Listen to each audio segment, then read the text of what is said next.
En el año 1471 ocurrió un evento que cambió para siempre el mapa del sudeste asiático. No fue simplemente una batalla en el campo de batalla, sino un momento decisivo en la historia de la región, cuando el reino de Dai Viet, avanzando desde el sur, tomó el control de vastas tierras y el antiguo reino de Champa quedó al borde de la destrucción.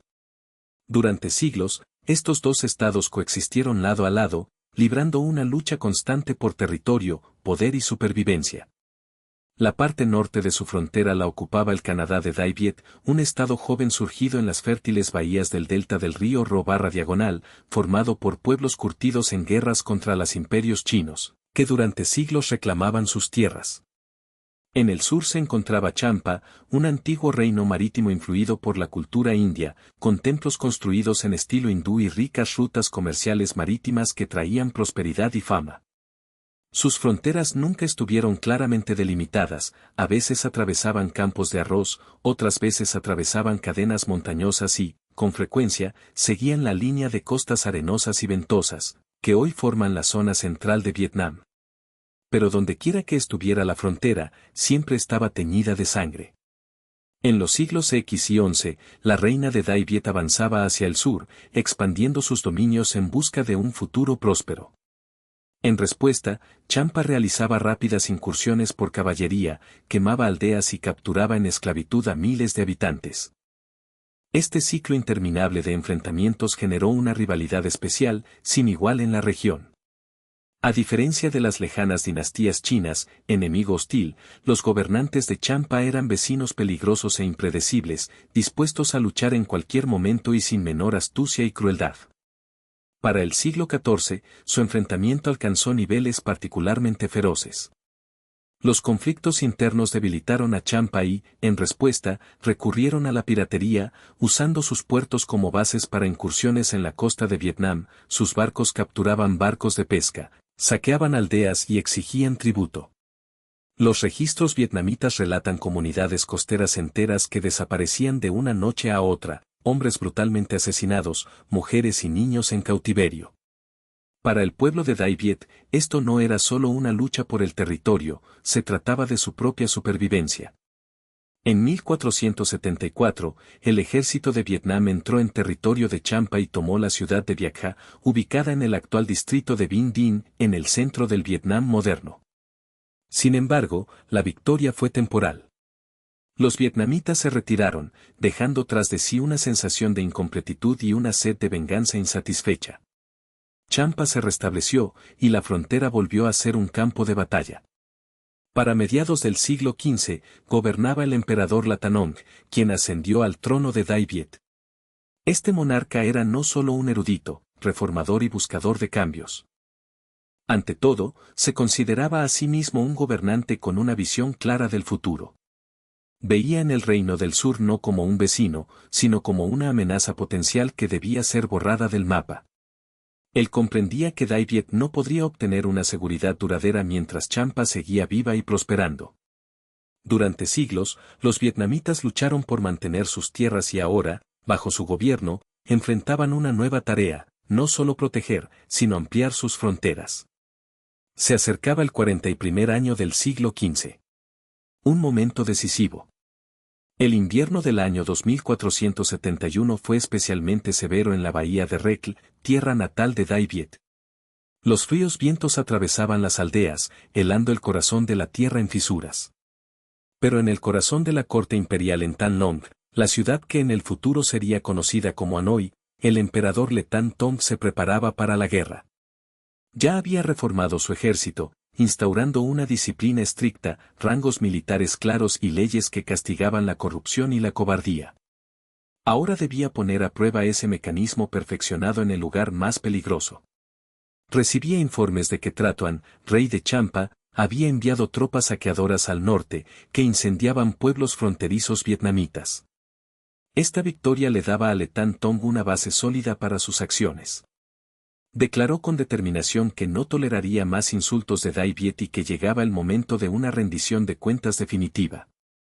En enero de 2471, el emperador ordenó iniciar una ofensiva a gran escala. Por la tarde, desde todas las provincias se reunían tropas, y formar un ejército de tal tamaño no era tarea fácil, su magnitud asombraba la imaginación. Según antiguos anales vietnamitas, la fuerza militar alcanzaba más de 100.000 hombres. En las filas marchaban infantes con lanzas largas, espadas afiladas y arqueros armados con arbalestas pesadas. Una parte esencial del ejército eran los caballeros a caballo, montados en potentes y resistentes caballos vietnamitas capaces de atravesar cualquier terreno. La fuerza más impresionante, sin duda, eran los elefantes de guerra, criaturas gigantes cubiertas de blindaje metálico y llevando en sus lomos torres con arqueros listos para lanzar una lluvia de flechas contra el enemigo. Su marcha comenzaba desde la provincia de Thanh Hoa y avanzaba hacia el sur, a través de montañas duras y valles estrechos. Detrás del ejército principal iban los convoys con suministros, carretas cargadas de arroz, sal y armamento. Ingenieros con varas de bambú y materiales de construcción preparaban puentes temporales sobre ríos y cañones para evitar retrasos en el avance. Cada detalle estaba cuidadosamente planeado. Esto no solo era un cálculo militar, sino también un elemento de logística estricta, ya que Le Tan Tong sabía bien que la victoria se lograba no solo con fuerza de armas, sino también con una gestión hábil del abastecimiento y movimiento de las tropas. Aproximadamente cerca del río Tubón, en lo que hoy es la provincia de CNGNM, los vietnamitas enfrentaron por primera vez posiciones defensivas de los Cham. Los exploradores Cham tendieron emboscadas, atacaban desde las ramas, disparando rápidamente con arcos y golpeando con rapidez, tras lo cual se retiraban para ocultarse en la espesura selvática. Sin embargo, Le Nung, comandante del ejército, conocía bien esas tácticas.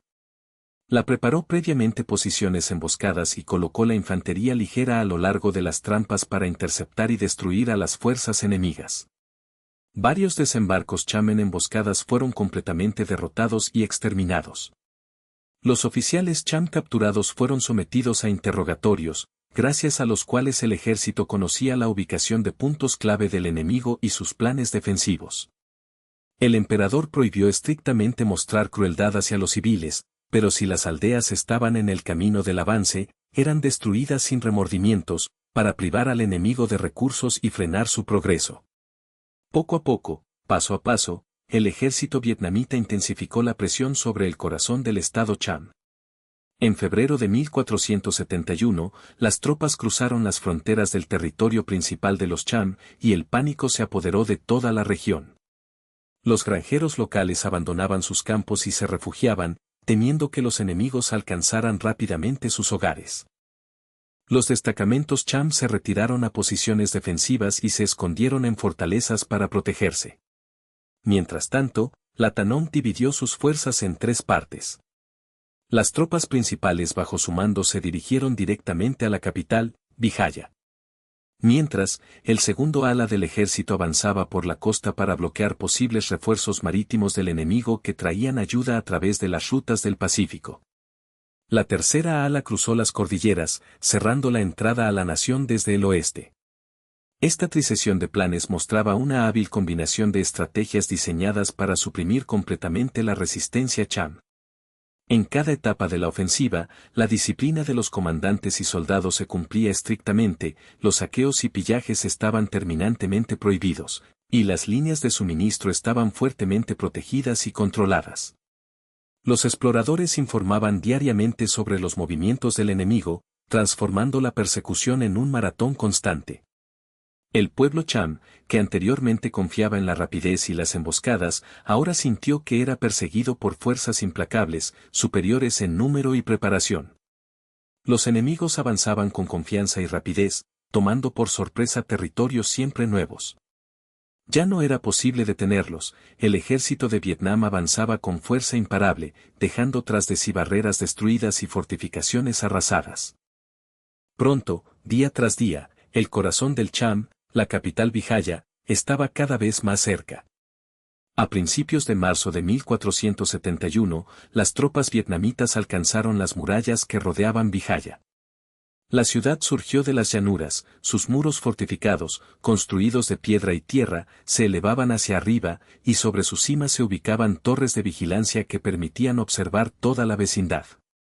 Tras estas defensas, se reunió el ejército restante, la última esperanza de todo el reino Cham. Guerreros, nobles y campesinos desesperados se unieron rápidamente en defensa de las paredes nativas, preparando el combate final. Dentro del palacio, el rey Trataban, desesperado, dirigió a sus generales un llamamiento a resistir, a mantener la ciudad hasta que llegara una posible salvación desde el mar. Pero León, comandante del ejército atacante, ya sabía que la ayuda no llegaría, su ala marítima bloqueaba todos los posibles caminos de refuerzo. Ya estaban completamente cortados y sin posibilidad de recibir nuevas fuerzas. Así comenzó la fase más tensa del asedio, cuando el destino de los Chams pendía de un hilo y el asalto decisivo ya no estaba lejos. El ala montañosa finalizó el bloqueo de los pasos occidentales. Villaya quedó rodeada, y la trampa para los defensores funcionó por completo. El majestuoso emperador inspeccionó personalmente las murallas de la ciudad, sin mantenerse al margen de los acontecimientos. Caminaba entre sus soldados, dialogaba con los oficiales, estudiaba atentamente las fortificaciones y escuchaba los informes de los exploradores. Veía la potencia de Bagia, altos mástiles, puertas estrechas y fosos profundos que daban un aspecto imponente a las defensas de la ciudad. Pero al mismo tiempo, todo esto revelaba un punto débil en la defensa: la población, ya agotada por el hambre y los constantes ataques, sufría un severo desgaste. Los defensores Cham mostraban una valentía increíble, pero su ejército casi 10 veces más numeroso que el del enemigo. En la Tan Tong ideó una estrategia meticulosamente planificada. No pensaba gastar las vidas de sus hombres en asaltos inútiles e injustificados. En su lugar, ordenó construir fortificaciones alrededor de todo el perímetro de la ciudad.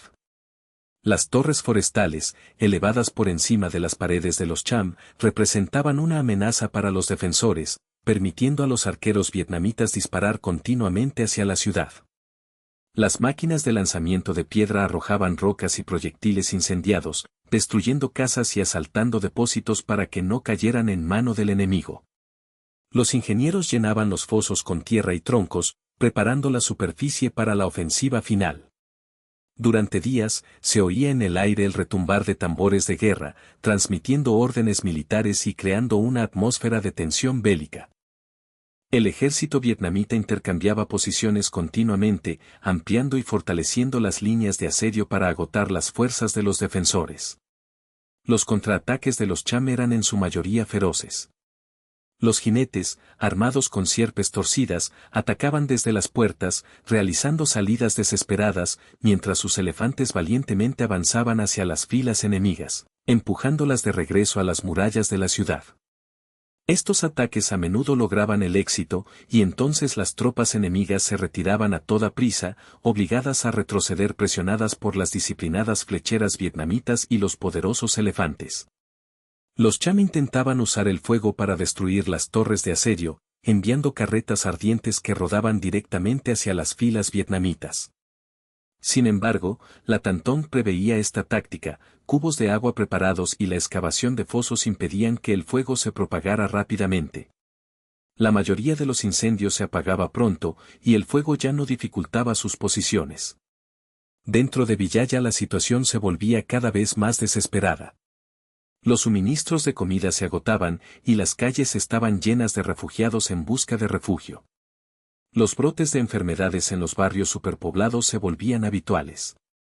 El coronado Traan rezaba en los grandes templos hindúes, dirigiéndose a los dioses en busca de ayuda milagrosa, pero los milagros no sucedían. El emperador, sin embargo, mantenía la calma, supervisando el desarrollo de los acontecimientos y empleando su fredura estratégica. Comprendía que el tiempo era su aliado. Sin embargo, al mismo tiempo, sentía la necesidad de asestar un golpe decisivo. Tras 2 semanas de asedio implacable, dio la orden de comenzar una operación final en el flanco. En las horas matutinas del ataque resonaron los cuernos y los golpes de los tambores, sacudiendo violentamente la tierra. Los vietnamitas lanzaron un ataque en 3 enormes olas. El primer grupo de asalto se dirigió hacia las puertas orientales, liderados por escudos y arietes capaces de romper estructuras de madera. Flecha tras flecha silbaba en el aire, cubriendo el cielo con una sombra carmesí. Los arietes, sin embargo, alcanzaron su objetivo, las puertas de madera crujieron bajo el impacto, cediendo ante los invasores. La segunda ola avanzó por el lado sur de la ciudad, subiendo escaleras por los empinados muros de piedra. Los jinetes en elefantes lucharon con furia, atravesando barricadas y brechas, mientras los arqueros, en un fuego incesante, lanzaban sus flechas y una lluvia de proyectiles ardientes sobre la ciudad. La tercera ola golpeó desde el oeste, atacando donde las debilidades eran especialmente evidentes tras días de continuo bombardeo de artillería. Los combates fueron increíblemente feroces. Los guerreros vietnamitas treparon por los cuerpos de los muertos para escalar las murallas y entrar en la ciudad. Los implacables defensores chamales lanzaban desesperadamente sus lanzas, vertiendo aceite hirviendo y luchando desde las alturas. La batalla se prolongaba en un enfrentamiento brutal, en el que cada centímetro de tierra se convertía en un escenario de sangrientas confrontaciones. Pero los esfuerzos de los defensores ya no pudieron detener la implacable avance del enemigo. Gradualmente, las puertas, bajo la presión, se volvieron cada vez más endebles, las torres de asedio, rodando a lo largo de las murallas, lanzaban soldados dentro de la ciudad. Al mediodía, en Bahía surgían llamas y humos, los edificios ardían, las calles se convertían en ríos de caos y destrucción, y la ciudad se transformaba en un campo de batalla sangriento y caótico, en el que cada hora traía una nueva oleada de temor y devastación. En los estrechos y oscuros callejones, donde las sombras se fundían en una oscuridad impenetrable, se escuchaban sonidos sordos de la lucha. Los rebeldes, resistiendo desesperadamente, se enfrentaban en combates feroces, y las casas, envueltas en llamas de modo indistinto, se convertían en ruinas, ardiendo como velas cuyo brillo se apagaba con cada explosión. Las explosiones y los gritos se fundían en un estruendoso coro de batalla, y los elefantes, pesadamente y furiosamente destrozando las barreras de madera, destruían todo a su paso. Los defensores de las murallas, a pesar de su heroísmo y coraje desesperado, combatían hasta la última gota de fuerza, intentando defender su tierra, pero la superioridad numérica del enemigo era demasiado grande para que su resistencia tuviera alguna posibilidad de éxito. Finalmente, la fortaleza, considerada infranqueable desde hacía mucho tiempo, cayó. Los enemigos lograron penetrar en su interior. Las tropas vietnamitas entraron por las puertas, invadiendo la ciudad con furia y determinación. En el último momento, su líder, el rey Traan, fue capturado con vida, sacado del salón del trono, atado con cadenas y llevado como prisionero a manos de los enemigos. La huida de Traan, sus nobles aliados y cortesanos, algunos fueron asesinados en el acto, otros capturados y algunos enviados a la esclavitud para recordarles para siempre su derrota. Quizás ninguna de las antiguas capitales gloriosas ha sufrido una catástrofe semejante. Tras la caída de la ciudad violeta de Champa, Villía, esta hermosa ciudad desapareció como si la hubieran barrido con el viento de la faz de la tierra.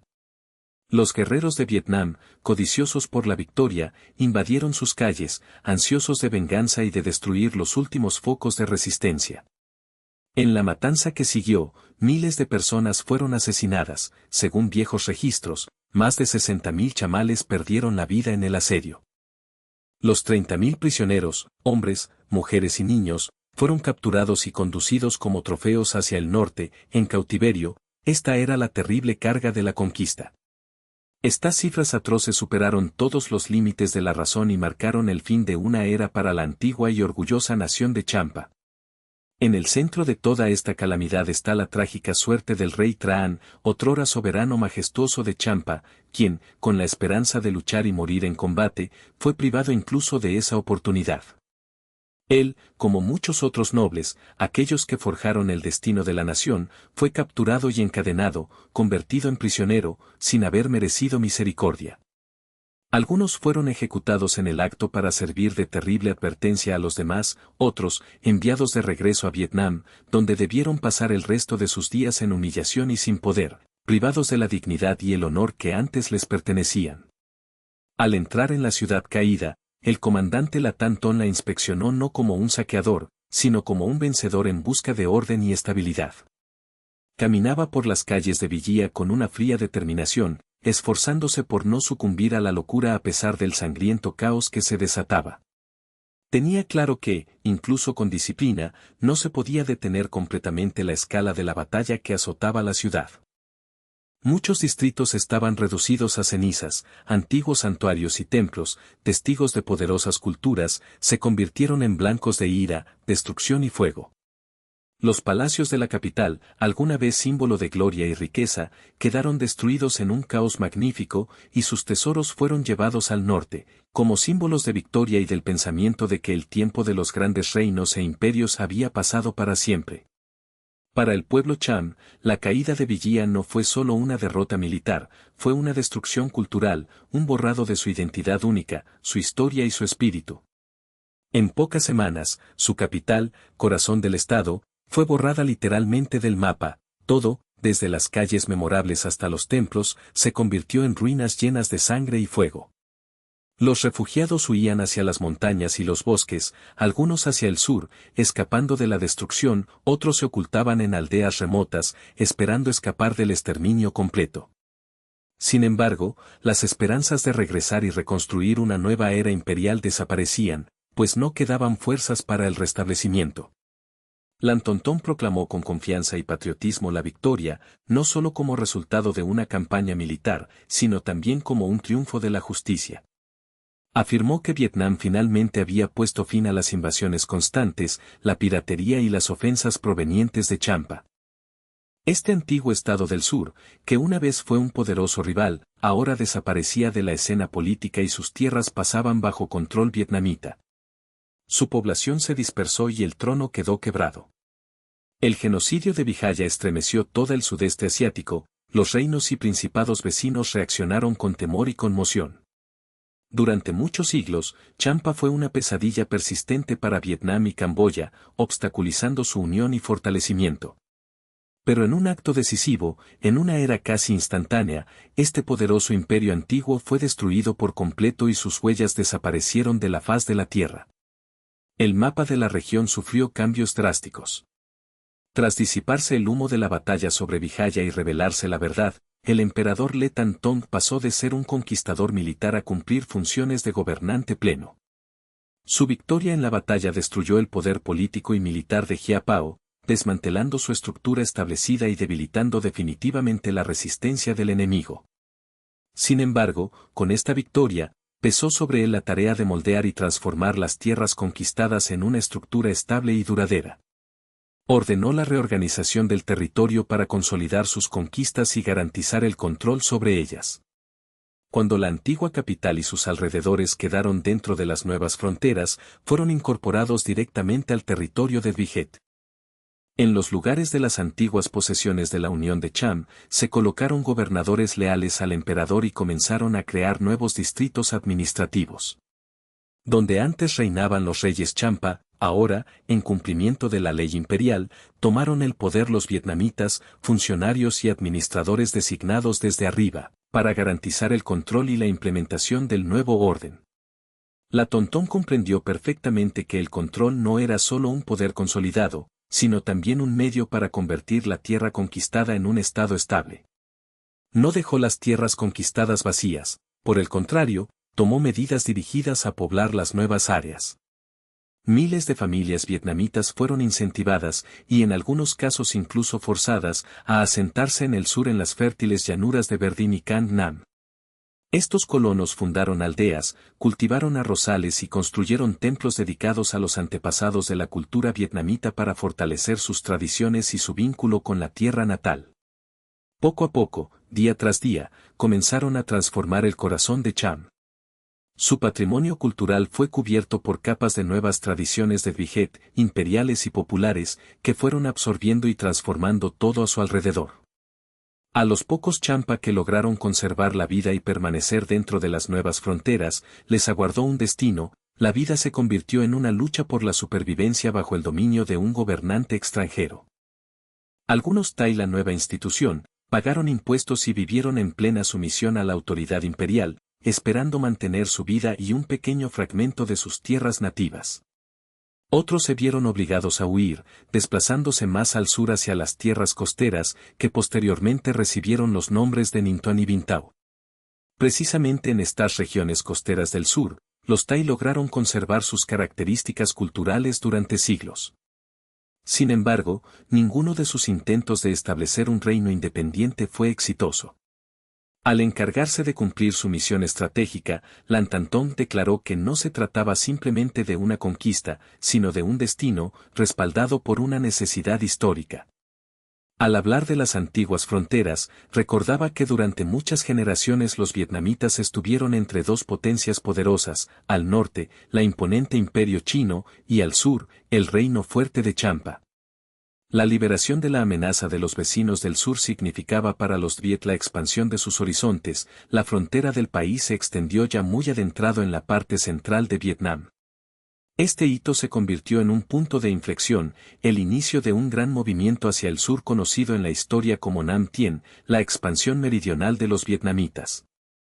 El emperador conmemoró su victoria con ceremonias solemnes en Tan Long, a las que asistieron embajadores de reinos vecinos como Lan Sang y Laos, así como de Ayutthaya y Sam, además de representantes de China Min. Sus observaciones fueron atentas, vieron que los Viet no solo sobrevivieron tras años duros de crisis y guerras, sino que adquirieron fuerza y estatus, al menos, como participantes iguales en el gigantesco equilibrio regional de poder. La destrucción de la capital de Champa, antes un competidor marítimo formidable, de la India y Camboya, fue uno de los eventos más importantes de aquella época. La ciudad fue totalmente quemada y su rey capturado. La población fue dispersada, exiliada y desmembrada en pequeños grupos en asentamientos costeros. Los fragmentos de su cultura permanecen hoy solo en pequeños templos dispersos, en los márgenes de las regiones costeras y en la memoria de sus descendientes. No fue simplemente una victoria, fue un cambio en el equilibrio de poder en toda la región, un evento que influyó para siempre en el escenario geopolítico del sudeste asiático. El año 1471 marcó el fin de una era y el comienzo de otra, la época en que un reino desaparece y otro se alza en su lugar. Para los Viet, fue un triunfo, la culminación del gobierno del emperador Li Nong, su victoria destacada que consolidó la fuerza del Estado y amplió sus fronteras. Para Champa, en cambio, llegaron años de desastre, y estos tristes eventos lucharon por su supervivencia durante muchas décadas más.